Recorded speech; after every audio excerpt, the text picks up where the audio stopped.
kocha pakaliki, hali ni tete, zote mbili zikitafuta ushindi wa pili kwenye mashindano haya. Unganisha mpira unaingia kwenye kamba, yes, hatimaye anapata bao. Kamandi ya Jeshi la Kujenga Taifa wanapata bao la kutangulia, wanawainua kutoka majukwani mashabiki ambao wako hapa kwa ajili ya kuunga mkono. Shangwe iliyoje, wanalipuka kwa furaha. Huyu hapa mfungaji wa bao, si mwingine bali ni Jamlat January Mwinyi Mkuu. Alizungumzwa kuwa anaweza akawa ni mchezaji ambaye ataleta challenge leo na atakuwa hatari akiwa sambamba na Edward Songo. Mchezo uliopita hakuanza.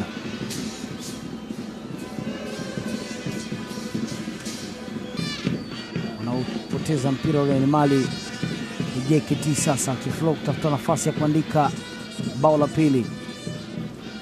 Amebaki chini, amechezewa ndivyo sivyo, ni Songo yule. Free kick za zoezi huwa ziko hivyo. Magulu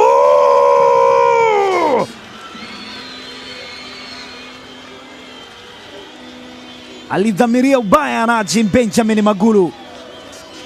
Vile vitu anavifanya Premier League ndio anakuja kuvifanya kwenye CDF Cup of 2026. Wanayaona ambayo hawajawahi kuyaona kamandi ya Jeshi la Akiba. Kubwa lao Amini anaambia imepita juu sana hii. Hapa inapiga Viking Ruve. Utasikia Ruve. Amini kilichotokea bwana Godlisten Dastan Mtandi. Mwamba huyo hapa amemshughulisha kubwa lao na ameishughulisha kamandi ya Jeshi la Akiba. Bao la pili wanaandika. Team captain Magulu Kamba jaza cross ile, wanaweka bao lile. Wow! Ala!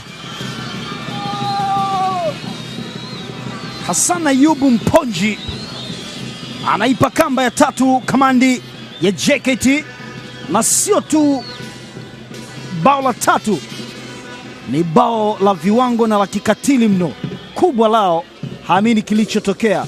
Bench la kamandi ya Akiba hawaamini kinachotokea na inawalazimu kukubali. Ronaldo celebration style imekwenda kufanyika hapa. Mabao matatu tayari wanapata kamandi ya Jeshi la Kujenga Taifa. Haamini na haelewi, si tu kuvurugwa ila amechanganyikiwa. Hata hivyo anatafuta namna kujifariji, akizungumza na vijana wake, anambia tuamke. Dakika 30 nyingi, bao tatu chache, tuone itakuwaje.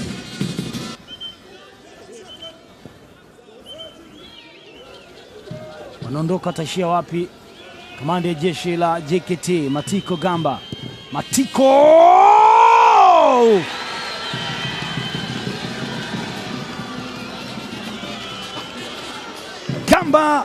Matiko anakuja kushona kamba ya 4 katika mchezo huu.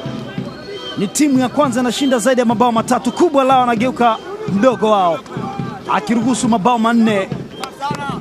Ruve, Viking Ruve, celebration ya timu ya mashabiki ya timu ya taifa ya Norway.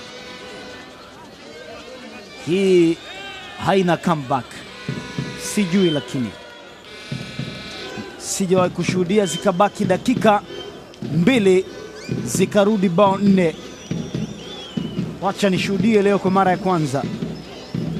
Gamba Matiko Idi anaweka kamba ya 4 ya Jeshi la Akiba. Wana flow tena, nafasi nzuri sana, lakini kibendera kiko juu tayari, ishara ya kuwa ni offside.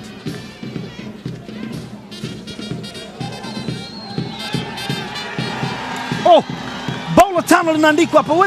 Unbelievable. Yes, yule Gamba Id Matiko. Ni chuma 2 ambazo zilikuwa benchi kabla. Ameingia kuchukua nafasi Edward Joseph Songo, kuja kwa nyong'onyesha kabisa washindi wa mchezo uliotangulia dhidi ya makao makuu ya Jeshi Ngome. Walishinda 3-1, lakini leo wanapigwa 5-0 mpaka wakati huu. Siku mbaya mno, siku isiyotazama hata isiyopendeza hata kuijadili. Chuma 5